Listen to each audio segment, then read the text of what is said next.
En 2013, la ville de Lac-Mégantic en Estrie a connu un terrible accident.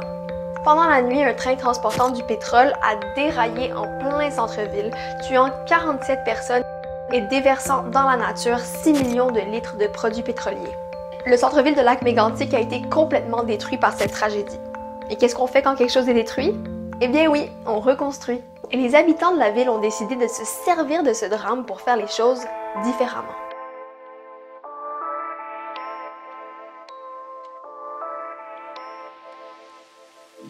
Quand on reconstruit une ville, il y a 1 million de facteurs à prendre en compte. Quels matériaux va-t-on utiliser pour les bâtiments? Comment va-t-on s'alimenter en électricité? Comment va-t-on organiser l'espace? Ah, moi, je mettrais l'école au milieu d'un grand parc avec plein de jeux autour. C'est une bonne idée. Mais les habitants et responsables de la ville ont décidé de prioriser les énergies renouvelables. J'avoue que c'est bien aussi. Après avoir été victimes du pétrole, il leur semblait bien plus naturel de se tourner vers les énergies propres. Il s'agissait quand même de la plus grande tragédie environnementale en Amérique du Nord. C'est alors que les Méganticois ont commencé à construire la ville du futur. La ville de Lac-Mégantic a mis sur pied le tout premier micro-réseau électrique de la province, entièrement alimenté par des panneaux solaires. Ce que ça veut dire, c'est que le centre-ville utilise majoritairement l'électricité qu'il produit lui-même. 2200 panneaux solaires ont été installés sur les toits de plusieurs bâtiments du centre-ville. Les panneaux solaires transforment la lumière du soleil en électricité pour alimenter les maisons, les bornes de recharge pour les voitures électriques et d'autres bâtiments de la ville. L'électricité qui n'est pas utilisée immédiatement est stockée dans des batteries pour être utilisée la nuit, par exemple, quand il n'y a plus de soleil. Ce qui est intéressant avec ce projet, c'est que c'est un modèle qui va probablement être reproduit ailleurs dans la province s'il fonctionne bien.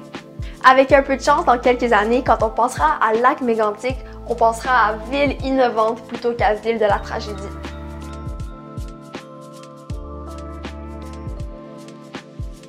La tragédie à Lac-Mégantic est loin d'être la seule qui ait fait naître de bonnes initiatives. On peut penser par exemple à la cathédrale Notre-Dame de Paris qui a brûlé en 2019. La communauté française et internationale s'est rapidement mobilisée pour permettre la reconstruction de ce monument historique.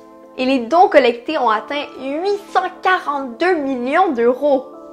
De plus, des centaines d'artisans venant de partout en France se sont mis à collaborer sur cet immense chantier. Il a fallu des gens pour reconstruire la structure, mais également pour réparer les œuvres d'art, les vitraux, les sculptures, etc. Il a fallu que tout le monde travaille ensemble et réapprenne les façons de faire d'il y a presque 1000 ans. Au Japon, les nombreux tremblements de terre ont obligé les architectes à repenser leur méthode de construction. Ainsi sont nées par exemple les plaques de caoutchouc qu'on met entre le sol et le bâtiment pour absorber le tremblement de terre. Ainsi, la bâtisse ne bouge pas. Tu vois donc que du bon et du nouveau peuvent émerger des événements difficiles.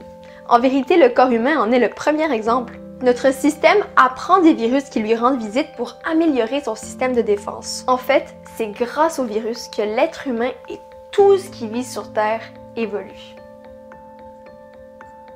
C'est vraiment incroyable quand on y pense.